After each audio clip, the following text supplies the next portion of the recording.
ఈరోజు నీ స్థితి కొద్దిగా ఉందని అందరూ నేను హేళన చేస్తున్నారా? నీవు చేస్తున్న పని చాలా చిన్నది అని, నీ జాబ్ చాలా చిన్నది అని, నీ సంపాదన చాలా చిన్నది అని, లేదా నీ కుటుంబ పరిస్థితులన్నీ కూడా జాలి పడే విధంగా ఉన్నాయని అందరూ నిన్ను చూసి హేళనకరంగా మాట్లాడుతున్నారా? నీ భవిష్యత్తును వారు చూడలేరు కదా. దేవుడు నీకు చేసే విషయాలు వారికి అర్థం కావు కదా. నీ స్థితిని చూసి తక్కువగా అంచనా వేసేవారు ముందే దేవుడు నీ తల ఎత్తబోతున్నాడు. నమ్మిన వారు దేవునికి స్తోత్రం చెప్దాం. హల్లెలూయా.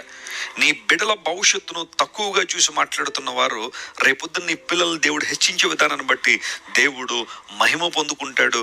నిన్ను తక్కువగా మాట్లాడిన వాళ్ళందరూ ఒక లెసన్ నేర్చుకుంటారు ఏంటంటే వీరి దేవుడు వీరి పక్షాన ఉన్నారండి. ఈరోజు దేవుడు నీకు ఇవ్వబోతున్న ఆశీర్వాదాలను ఆయన ఆల్రెడీ కొలిచేశాడు. Praise the Lord. ఆయన ఆల్రెడీ కొలిచాడు. కొలవబడిన స్వాస్థ్యంగా దేవుడు నీకు కనాన్ని ఇస్తాడు. ఆయనకు తెలుసు నిన్ను ఎలా దీవించాలో, ఆయనకు తెలుసు నీ భవిష్యత్తును ఎలా అందంగా తీర్చిదిద్దాలో. ఏమాత్రం చింతపడద్దు, ఏమాత్రం కృంగిపోవద్దు, ఏమాత్రం అధైర్యపడద్దు. నీ దేవుడు నీ ఆశీర్వాదాన్ని ఆల్రెడీ కొలిచేశాడు. ఆయన ఏ ఒక్కరు ఆశీర్వాదం దొంగిలించలేరు. కొన్నిసార్లు చూస్తున్నప్పుడు అందరికీ దీవెనలు వచ్చేస్తున్నాయండి, అందరికీ ఆశీర్వాదాలు వచ్చేస్తున్నాయండి, అందరూ బాగుపడిపోతున్నారండి, నేను ఎలాగే ఉండిపోయానండి.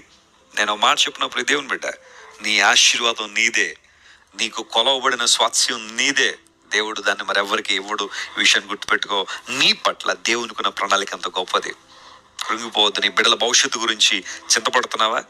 మా పిల్లలు ఏమైపోతారండి, వారు ఎదుగుతూ ఉన్నారు, యవ్వన కాలంలోకి వచ్చేసారు, వారి ఉద్యోగాలేంటో, వివాహాలేంటో, ఎక్కడ స్థిరపడతారో, పరిస్థితులు ఏంటనే ఒక ఆలోచన ఉండడం తప్పు కాదు, కానీ ఆలోచన ఇంకా తీవ్రంగా చేయడం ద్వారా కొంతమంది చింతల్లోకి వెళ్ళిపోతున్నారు, కృంగుదల్లోకి వెళ్ళిపోతున్నారు. నువ్వు అలా కృంగిపోవాల్సిన అవసరం లేదు. నీ బిడ్డలకు దేవుడు ఆల్రెడీ కొలిచిన స్వాస్థ్యాన్ని సిద్ధంగా ఉంచాడు. తగిన సమయంలో దేవుడు వాటిని వారికి అనుగ్రహిస్తాడు, బలంగా వారిని వాడుకుంటాడు, గొప్ప కార్యాలు జరుగుతాయి.